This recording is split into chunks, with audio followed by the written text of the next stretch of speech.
1985 সালে প্রতিষ্ঠিত Mahalakshmi group of companies সারা ভারতে এখন যার অফিস বিস্তৃত হয়েছে, মহালক্ষ্মী গ্রুপের আসাম, পশ্চিমবঙ্গ এবং উড়িষ্যায় পাওয়ার অফ কোক উৎপাদন ইউনিট রয়েছে, যার প্রধান কার্যালয় গুয়াহাটিতে অবস্থিত।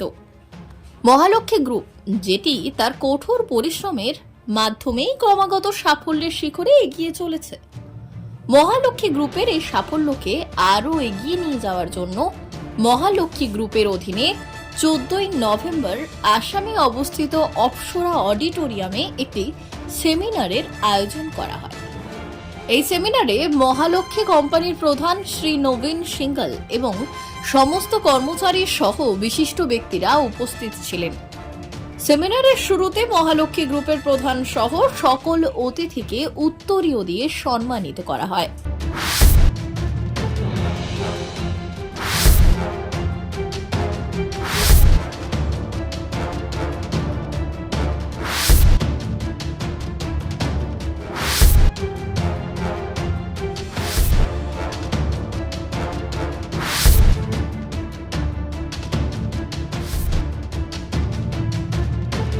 এই অনুষ্ঠানে মহালক্ষ্মী গ্রুপ কর্মীদের কঠোর পরিশ্রমে মুগ্ধ হয়ে তাদের কোম্পানির তরফ থেকে স্মারকপত্র দেয়।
और धीरे धीरे 1985 से 2002 के बीच में इस यात्रा की कड़ियों को जोड़ते गया, जोड़ना शुरू हुआ।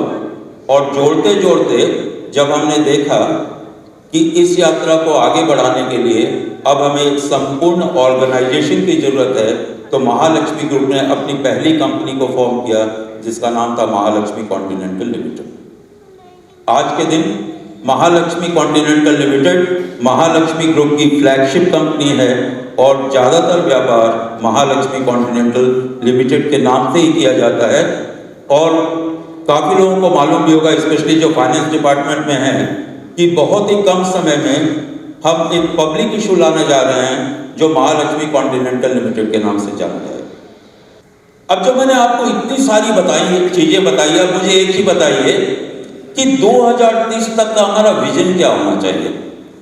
अगर 2023-24 में हमारा टर्नओवर 2000 करोड़ है तो 2030 में हमारा टर्नओवर क्या होना चाहिए? Members of the family 20,000। हाँ जी, और बोलो भाई, कोई पीछे से, सामने वाले तो बोल दिए। पूना जी, more than 30,000। এই অনুষ্ঠান চলাকালীন মহালক্ষ্মী কোম্পানির চেয়ারম্যান নবীন সিংগাল তার সাফল্য নিয়ে কি বললেন আসুন শোনাবো। इंडस्ट्री चलाते हैं, वो बजट चलाते हैं या लोग इंडस्ट्री चलाते हैं कि खाली जो सीनियर है या जो प्लांट हेड है खाली वही काम करता है, लेकिन जो 40 डिग्री की टेम्परेचर पे जो भट्टे पे खड़े होके, ओवन पे, मशीन पे खड़े होके उसमें काम करता है, तो उसके लिए भी हमको मानना चाहिए कि उसका भी बहुत बड़ा कंट्रीब्यूशन है। अगर वो काम नहीं करेगा तो हम भी यहाँ बैठ के एयर कंडीशन हॉल में कहीं भी सुविधा प्राप्त करने की पोजीशन में नहीं रहेंगे। तो हमको छोटे को, बड़े को, सबको साथ लेके चलना है। और जब तक ये पारिवारिक कल्चर, जब तक ये छोटे आदमी का समर्थन बड़े आदमी को, सीनियर आदमी को, सीनियर कर्मचारी को नहीं मिलेगा, जब तक कोई कंपनी तरक्की या अपना कोई टारगेट या कोई भी विजन है पूरा नहीं कर सकती। तो कई बार हमें लगता है सीनियर मेंबरों को कि छोटे आदमी का कंट्रीब्यूशन नहीं है। पहले तो कोई भी आदमी है, चाहे हमारा परिवार रहा हो, हम लोगों ने जब ये यात्रा शुरू की थी तो हमने अकेले शुरू की थी, उसके बाद पहले एक स्टाफ रखा था, जब से मैं पापा के साथ काम करता था। तो एक आदमी से जब आज तो संजय जी ने बताया कि हमारे जो पूरा ग्रुप है उसमें 400 आदमी काम करते हैं, तो मैं उनको थोड़ा क्वेश्चन करता हूँ कि आज के दिन अपने जो महालक्ष्मी ग्रुप है उसमें सब पार्टनर से भी करीब 1141 जो कर्मचारी काम करते हैं, क्योंकि कोई भी जो खाली डायरेक्ट हो या इनडायरेक्ट हो, जो डायरेक्ट एम्प्लॉय नहीं है कंपनी का, लेकिन जो हमारे कॉन्ट्रैक्टर के माध्यम से 10 साल से, 15 साल से, 20 साल से अगर अपने फैक्ट्री में, प्लांट में काम कर रहा है तो वो भी अपना कर्मचारी है। और हम चाहते हैं कि हर तरीके से तन मन धन से हम जितने डायरेक्ट एम्प्लॉय साथ खड़े रहे हैं उनके साथ भी उतना खड़े रखें। हम लोगों ने ट्रेडिंग के साथ साथ जो अपनी इंडस्ट्री में पहली शुरुआत की वो माँ कांकड़ से की, तो मैं स्पेशल थैंक देना चाहता हूँ कि विमल जी को कि उन्होंने मुझे सपोर्ट किया और हमको जो है माँ कांकड़ ग्रुप में उन्होंने चांस दिया, वहाँ से किया। और सेकंड चांस अमित जी हैं, हमारे जो पुराने छोटे भाई जैसे हैं, साथी हैं, तो उनसे भी मुझे बहुत सीखने को मिला है। मैं जब भी कोक के बारे में, मैं तो ज़्यादा कम जानता था, वो ज़्यादा जानते थे, विमल जी मुझसे ज़्यादा जानते थे, तो सबसे बातचीत करके, सहायता लेके, सलाह लेके, मैंने जो भी उनको भी साथ में लेके अच्छा टाइम, खराब टाइम, दुनिया में मंदी, तेजी और मार्केट के जितने भी चैलेंजिंग हैं उनको साथ में लेते हुए मैं आगे बढ़ा हूँ। और विमल जी के ब्लेसिंग से और अमित के प्यार से, अनिल जी भी साथ के ही हैं, अनिल जी की भी दोस्ती जैसे संबंध है मेरे, और बुधराम जी मेरे बड़े भाई जैसे हैं। कोल में जब हम रिपोर्ट में आए काफ़ी दिन से, जब से व्यापार भी था तब से भी संबंध थे, तो हमारा एक पारिवारिक रिश्ता भी है सबके साथ, खाली व्यापारिक के साथ साथ। और चिराग भी और नवीन मित्तर जी का बेटा है, बच्चे जैसा है अपने, तो मैं सभी को, कुणाल को भी मेंशन करता हूँ। कुणाल में लगता है कि पहली बार ही आया है, कुणाल ही हमारा पहले ही फंक्शन है, तो सबने मिलके अपना ग्रुप में पहले ही फंक्शन रखा है कि हमने सोचा सबने कि मिलके बैठ के बातचीत करें, प्रयास करें, कुछ गलती होगी तो उनको सुधार के आगे बढ़ेंगे। हम लोग खाली कॉर्पोरेट कल्चर या खाली पैसा कमाने की मशीन बनना नहीं चाहते, तो खाली अपने ग्रुप को आगे बढ़ाते हुए सभी जितने भी साथी हैं, कर्मचारी हैं या कोई भी सहयोगी हैं, वो सबको परिवार के हिसाब से, उनको सुख सुविधा के हिसाब से वो भी ग्रो करें, तरक्की करें। और जिन्होंने तन मन धन हर तरीके से टाइम, घर परिवार को डिस्टर्ब करके भी टाइम दिया है, उनको दोबारा मैं धन्यवाद देता हूँ। धन्यवाद। जैसा कि सरकार बोलती है कि 2030 में, 2035 में कोयला बंद करेंगे या कोयला कम करने का प्रयास है पूरी दुनिया में, तो उसी को देखते हुए वैसे हमको लगता नहीं कि 2030-35 तक कोयले का व्यवसाय कम होगा या बंद होगा, कि जितने भी सरकार हर साल 50, 60, 70 कोल ब्लॉक ऑक्शन कर रही है, जिसके हमने भी एक छोटा सा एक पार्ट 15 मिलियन का नामची कोल ब्लॉक लिया है। तो अपने व्यवसाय का बैकवर्ड इंटीग्रेशन करते हुए कि हम खाली ट्रेडिंग में न रहे, खाली इंपोर्ट में न रहे, अपनी खुद की माइंस होगी। तो नॉर्थ ईस्ट की आज दिन सबसे बड़ी लीगल माइंस भारत सरकार ने ऑक्शन के द्वारा अपने को दी है, जिसका प्रोडक्शन हम टारगेट प्रोडक्शन ले रहे हैं कि हम लोग 2024 के फर्स्ट क्वार्टर में हम उसका प्रोडक्शन स्टार्ट करने की स्थिति में आज दिन हैं। तो जिससे हमारे कोक प्लांट और जितने भी नॉर्थ ईस्ट में लीगल कोल का बिजनेस है वो जो है ग्रो होगा, और सभी भाई जो लोकल इंडस्ट्री है, कोक प्लांट हैं, सीमेंट प्लांट हैं, और भी जो आने वाले टाइम में टी गार्डन्स हैं, उनको जो 2014 में मेघालय कोल को बैन किया था, तो हमको लगता है कि वो माइंस आने से जितना भी कोल का जो है नॉर्थ ईस्ट में है क्षेत्र है वो और तरक्की करेगा और हमारा ग्रुप भी और प्रगति करेगा। तो 2030 का कोल विजन के लेते ही हमने कोल ब्लॉक को लेके हुए अपने व्यवसाय को लेकर एक फॉरवर्ड इंटीग्रेशन और किया कि हम लोगों ने कोहिनूर पे पल्प एंड पेपर NCLT के माध्यम से, ऑक्शन के माध्यम से हमने लिया, जो ग्वालपाड़ा में स्थित है। 203 एकड़ लैंड है, जो करीब 2015 में प्रोजेक्ट पहले किसी इंटरप्रेन्योर ने लिया था, जो बंद हो गया था, 2015 से बंद था। तो उसको हम लोग और हमारे 2 और पार्टनर हैं, रामअवतार अग्रवाला जी और पीयूष कांति दे जी, उनके माध्यम से, उनके सहयोग से उसको भी हमने कोल माइंस या कोल ट्रेड को भी उसमें करीब 1.5 से पौने 2 लाख टन कोयला हर वर्ष खपत होगा, उसको भी फॉरवर्ड इंटीग्रेशन करते हुए हमने उसमें भी हम लोग प्रयास कर रहे हैं कि 18 से 24 महीने में उसका प्रोडक्शन आ जाए। और सब लोग उसमें लगे हुए हैं दिन रात। जो महालक्ष्मी ग्रुप की प्रगति है वो उसमें भी काम आ रही है।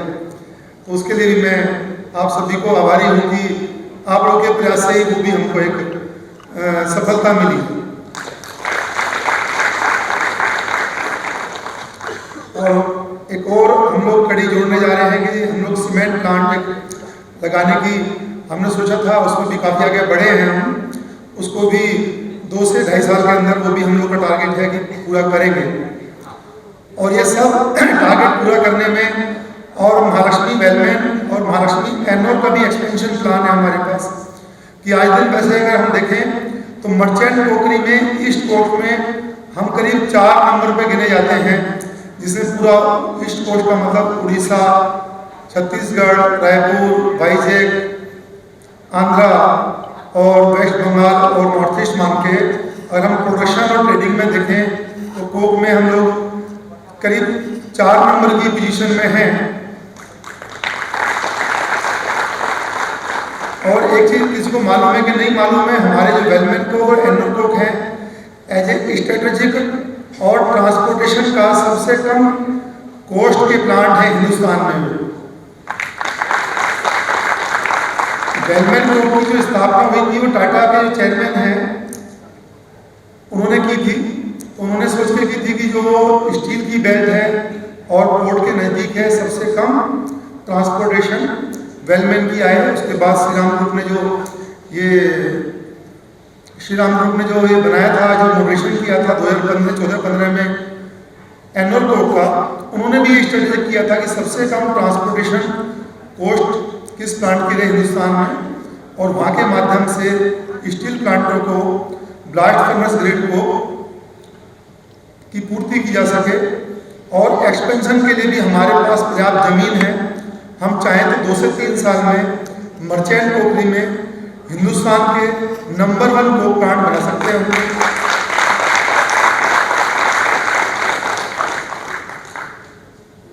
तो इसीलिए ये जो यात्रा की है हम लोगों ने, उसमें जितने भी सीनियर मेंबर हैं, काफ़ी आदमी ऐसे हैं कि जो हो सकता है कि बहुत सीनियर पोजीशन में नहीं रहेंगे, कि 25, 30, 27 साल से अपने सब परिवार के साथ तन मन धन से समय से तकलीफ टाइम में भी कभी हमारे यहाँ तकलीफ आई है, कोई परिवार में तकलीफ आई है या ग्रुप में तकलीफ आई है, सब में साथ खड़े रहे हैं।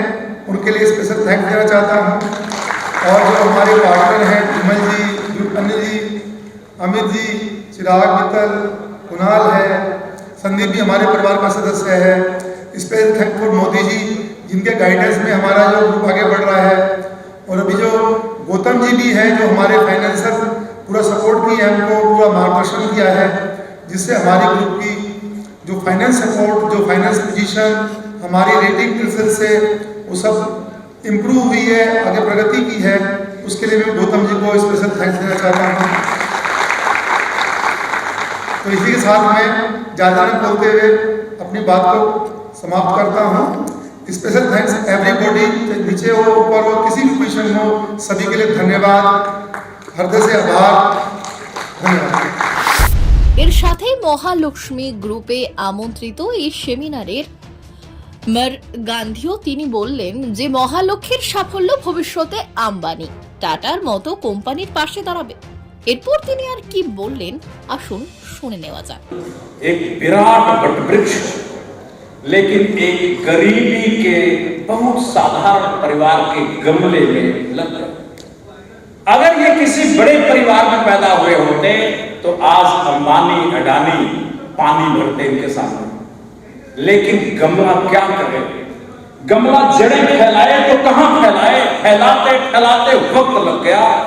लेकिन मैं कामना करता हूं ईश्वर से, आप सब लोगों से अपील करता हूं कि ये व्यक्ति टैलेंटेड, प्रतिभाशाली है।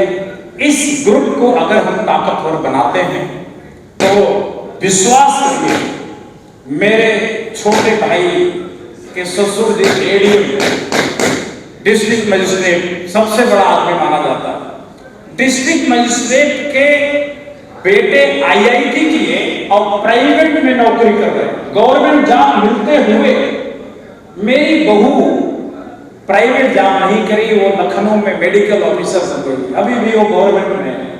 लेकिन उसके साथ जो प्राइवेट वाले हैं उन्होंने बड़े बड़े मकान बना लिए और मेरी बहू का भी एक छोटा मकान है, मतलब। लेकिन गवर्नमेंट फीकी पड़ गई और प्राइवेट सेक्टर मजबूत हो गया। लोग गवर्नमेंट सेक्टर को छोड़ करके प्राइवेट सेक्टर में जा रहे हैं। लोगों को किस्मत लगती है, अपनी किस्मत, कि हमें अंबानी में, अडानी में, टाटा में, ग्रुप में कहीं काम मिल जाए। मेरे को पूरा विश्वास है एक न एक दिन ये महालक्ष्मी ग्रुप टाटा, अंबानी, अडानी के बराबर के टक्कर में खड़ा होगा। और मैं ईश्वर से कामना करता हूं कि यह महालक्ष्मी ग्रुप एक मल्टीनेशनल कंपनी के रूप में सामने आए और पूरे देश भर में सरकारी जॉब के लोग, आईएएस ऑफिसर नौकरी छोड़ करके महालक्ष्मी में ज्वाइन करके प्राइड फील करें। हमें उस दिन का इंतजार करना चाहिए और इतनी मेहनत से काम करना चाहिए कि वो मुकाम हमें मिले। वो मुकाम केवल नवीन सिंघल का नहीं होगा, वो मुकाम केवल विपिन सिंघल का नहीं होगा, वो हम सब का मुकाम होगा। मैं इसी कामना के साथ एक बार आप सब लोगों को बधाई देता हूं। जितने लोगों ने पुरस्कार पाए उनको कांग्रेचुलेट करता हूं। जो महालक्ष्मी ग्रुप के लोग यहाँ नहीं आ पाए, अपने कामों पर लगाए गए हैं, वो काम छोड़ नहीं सकते, उनको और ज्यादा मैं कांग्रेचुलेट करता हूं और एक बहुत बहुत बेस्ट विशेष देता हूं, शुभकामनाएं देता हूं कि मेरी मनोकामना एक दिन जरूर पूरी होगी। बहुत बहुत